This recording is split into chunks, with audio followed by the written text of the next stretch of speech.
A është Shkodra e sotme Troja e lashtësisë?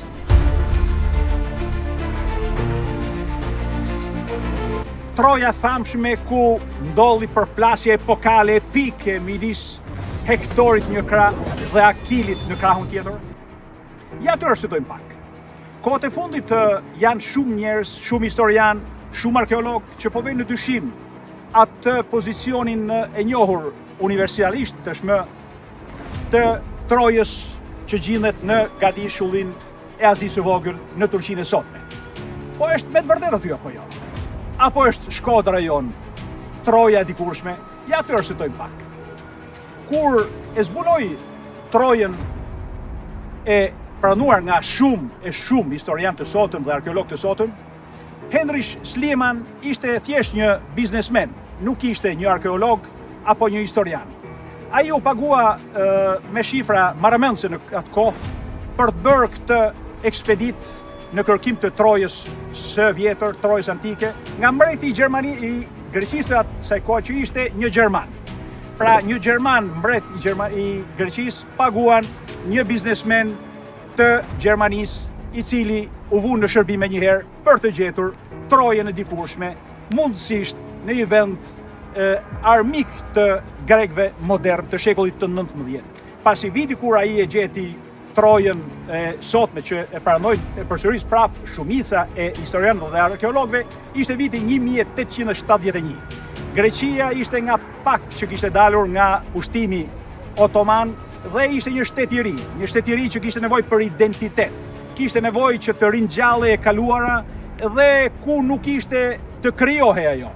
Prandaj po të jepnin përparësi dhe të gjindej që Troja ishte në Shqipërinë e atëhershme, të ishte pra Shkodra, ajo mbase nuk do i pëlqente mbretit të Greqisë që ishte një gjerman, pasi shqiptarët në atë kohë ishin të domosdoshëm për Greqinë e sapo lindur. Pasi ato kishin bërë revolucionin, kishin bashkuar një shtet që deri në atë kohë nuk ekzistonte në hartat gjeografike dhe kishin dhënë gjithçka. Herojt shqiptar kishin qenë të panumërt, prandaj ato nuk donin që të hynin të rikujtonin një konflikt të vjetër me ilirët, pra me shqiptarët, pasardhësit e tyre me shqiptarët. Donin t'i mbanin miq. Prandaj ku më mirë se në Anadol, pra në pjesën aziatike të Turqisë, mund të lokalizohej një Trojë e antikitetit për të ripërtrirë një herë të përplasje të përhershme mes qytet-shteteve greke dhe barbarëve të asaj kohe, si quheshin trojanët për to, maqedonët, epirotët, ilirët, ishin të gjithë për to thjesht barbarë, pra të huaj. Ja të kthehemi pak mbrapa në histori. Kur e shkrojti Homeri veprën e tij kolosale, Iliadën dhe Odisen, pra këto dy kryevepra të njerëzimit, ishte shekulli 8 para Krishtit. Pra ishte rreth 400 vite, 4 shekuj mbasi kishte ndodhur kjo përplasje titanësh në Trojën e dikurshme. Por a shkrojti me të vërtetë atë që ne kemi sot? Kjo është pyetja që ne vazhdojmë ta pyesim, të shfletojmë, të kërkojmë dhe bëjmë shumë vështirësi, pasi ajo që Homeri mblodhi ishte një tregim gojor, në atë kohë oral. Nuk ishte një libër i shkruar. Prandaj dyshimet vinë dhe që në atë qast. Por po t'i referohemi Ciceronit, ai tek libri i tij De Oratore na shpjegon se vetëm në shekullin e 6 para Krishtit u përmbloll e gjithë ajo që kishte thënë Homeri dhe u shkrua për herë të parë. Pra është në një distancë rreth 6 shekuj mbasi kishte ndodhur në shekullin e 12 para Krishtit lufta Trojës dhe rreth 2 shekuj mas Homerit kur u shkrua për herë të parë dhe u përmbloll në shekullin e 6 para Krishtit. Pra këtë na dëshmon Ciceroni në veprën e tij e përsëris edhe një herë De Oratore. Por të shohim pak nëse Homeri kur e ndërtoi poemën e tij Iliadën kishte me të vërtetë një dëshmi e cila ishte dëshmi historike apo ishte thjesht një dëshmi gojore nga të gjithë. Kjo e dyta është dëshmi e faktuar, por që Homeri ishte një këngëtar, një poet i shquar në atë kohë në oborret princore të njerëzve të pasur dhe në shërbim të tyre, ai thurte lavde dhe lajka çdo njeriu që e paguante, pasi ishte sigurisht në modën asaj kohe ku këto këngëtar, poet, shkruanin dhe thurnin këngë që njerëzit i këndonin pasi u transmetonte në mënyrë orale gjithçka dhe bëshin të famshëm për të gjithë të tjerë. Por a mund të ishte një përplasje midis qytet-shteteve greke dhe trojanëve në krahun tjetër një gjë e tillë? Duket pak e pamundur. Ja të analizojmë pak faktin që këtu kemi të bëjmë me një grumbullim qytet-shtetesh greke, me një grumbullim mbretërish, lokalitetesh, qytetesh greke, gjë që ishte e pamundur. Grekët në atë kohë, në shekullin 12, ishin akoma në fazën e parë të ardhjes në Gadishullin Ilirik. Pra ishte pamundur që ato të kishin një shoqëri të tillë të evoluar në shekullin 12 para Krishtit kur ndolli përplasja epokale e luftës së Trojës. Dhe ne e dim që vetëm në shekullin e 8 dhe të 7 para Krishtit, helenët apo grekët siç i quanin romakët, filluan të hynin në një moment të civilizimit të tyre që do të bënin dhe ato epokën e tyre, por vetëm në shekullin e 7 dhe të 8 para Krishtit. Dhe jo në shekullin e 12 ku tregohet kjo histori e përplasjes madhe të Trojës.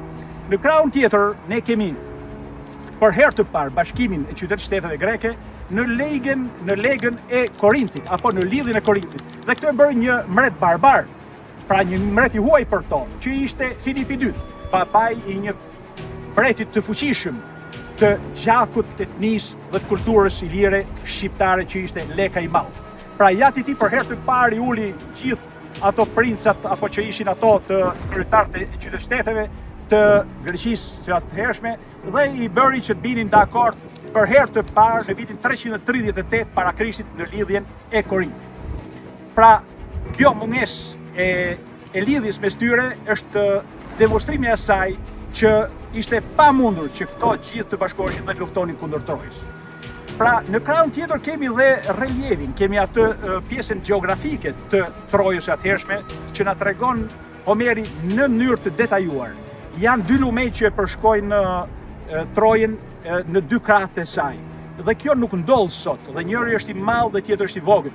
Këto dy lumej, njëri i madh dhe tjetri i vogël, aty po të shikosh sot në Trojën asaj që ne njohim sot në Azinë e Vogël, ajo janë dy përrej, nuk janë as dy lumej për të konsideruar të tillë. Pastaj ishte një zonë paludoze, një zonë moçalore për rreth. Dhe kjo zonë moçalore, ja, është zona e liçenit të Shkodrës. Dy lumejt janë, afroje pak objektivin që të shikohet. Dy lumejt janë lumi i Bunës, që është lumi i madh, të cilin e tregon Homeri në veprat e Iliada, dhe pastaj kemi liçenin, që është ai e tregon për det, por ishte në atë kohë 3 herë më i madh se sa është sot, pasi kanë kaluar rreth 3200 vite nga momenti që ka ndodhur, pra të paktën mendoj që ka ndodhur përplasja e luftës së Trojës, dhe gjithë kjo zona këtu ishte mbuluar me ujë dhe ishte moçalore, për të cilën tregon Homeri. Ndërsa në Trojën e sotme, atje është një zonë e thatë që zakonisht nuk ka rreshje të tilla, nuk ka liçej, deti është i kurrur në largësi dhe e krijon të pamundur një gjë të tillë. Pasi në atë kohë kur ishte lufta e Trojës, pra supozohet që të kenë ardhur të gjitha anijet përmes Bunës nga Adriatiku, përmes Bunës dhe kanë ardhur përballë vendit ku gjendemi sot, që është Kalaja Rozafatit në Shkodër.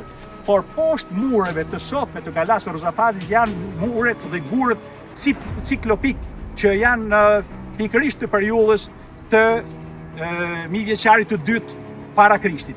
Pra, këto gjëra të bën që të reflektosh për të menduar që ajo nuk ishte në lokalitetin e Azisë së Vogël, por me shumë gjasa mund të ishte këtu në Shkodër.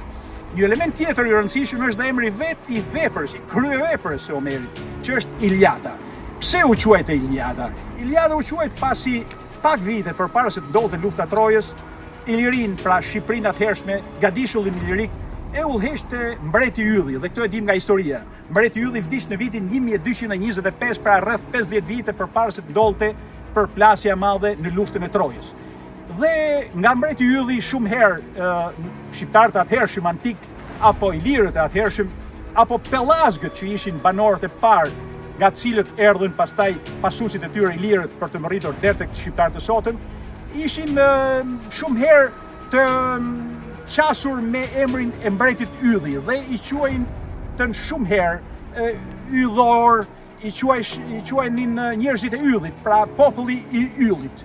Dhe kjo vetë përplasje, edhe emri Iliada, në Gegnishtën e vjetër, por dhe në Gegnishtën e sotme, mjafton që të reflektosh pak dhe e kupton që kjo përplasje ishte midis pellasve të asaj kohe, apo më mirë të themi pellasve nga cilët lindën pastaj tre mbretërit e famshme pellazike në Gadishullin Ilirik, që ishte ajo Ilire, sigurisht që e njohim, ishte ajo Maqedone dhe ajo Epirote.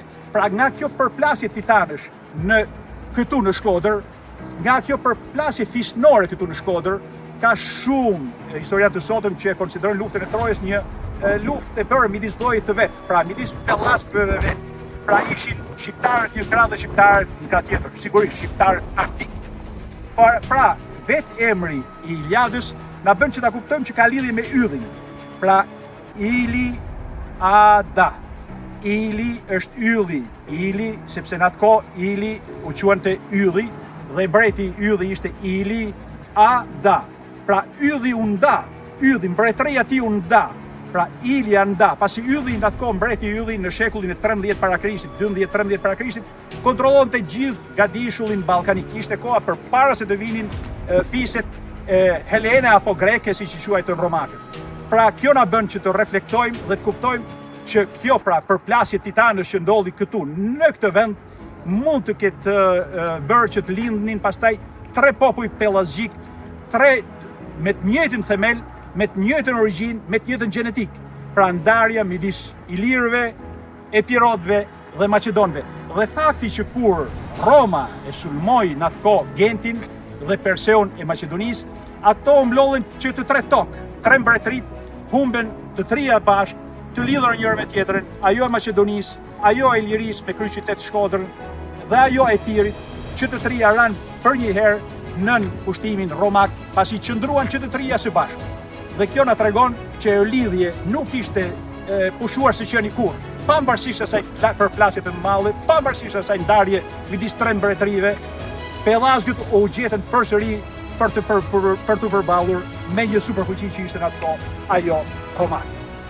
Pra, kjo ishte arsyetimi im, i cili sigurisht nuk pretendon që të jetë e vetmja vërtetësi e gjendjes gjeografike të Trojës, por është një element që mbase duhet marrur parasysh, pasi i ka të gjitha mundësitë që një qytet si Shkodra, kryeqyteti i Ilirisë së dikurshme, të ketë qenë në atë kohë qyteti ku përplasen pellazgët njëri me tjetrin për të sunduar gjithë Gadishullin ballkanik të sotëm, që ishte në atë kohë Gadishulli Ilirik.